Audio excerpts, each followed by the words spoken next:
Le surf, c'est pour moi une planche et le partage.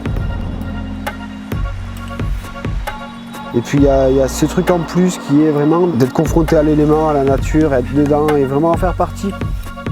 Et on s'est rendu compte avec le temps dans les voyages et tout qu'on n'était pas seul à penser ça. L'idée ce serait de réunir toutes ces personnes-là.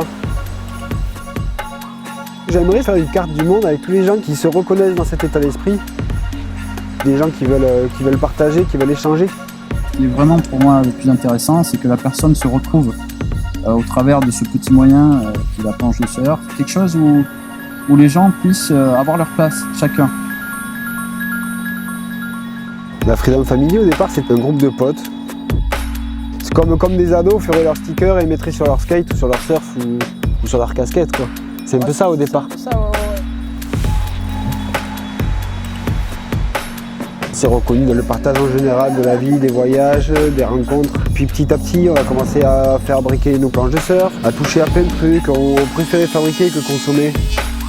Et puis de faire du durable et pas du consommable. Et puis les uns qui apportaient les expériences de voyage, les autres qui amenaient les expériences d'atelier. Et puis c'est un mélange de tout ça en fait, c'est un mélange des gens. C'est vraiment se réunir derrière ce petit logo. C'est un ami à nous qui est décédé, qui l'a créé. C'était la façon de faire perdurer le truc. Ça aurait pu tomber dans l'oubli, on aurait pu passer à autre chose. Et on a vraiment envie de le faire durer.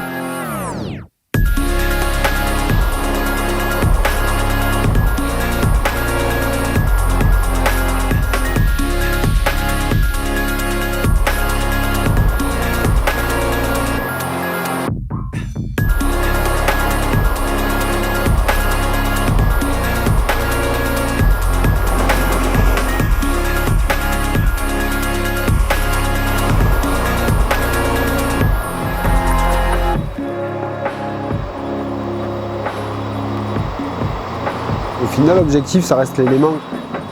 Se retrouver en pleine nature. Le surf, c'est pas juste quand il fait beau et en plein été, c'est tout le temps. Et quand il fait froid, d'avoir cette envie d'y aller quand même, comme si on nous appelait. Et la planche, au final, c'est juste un média.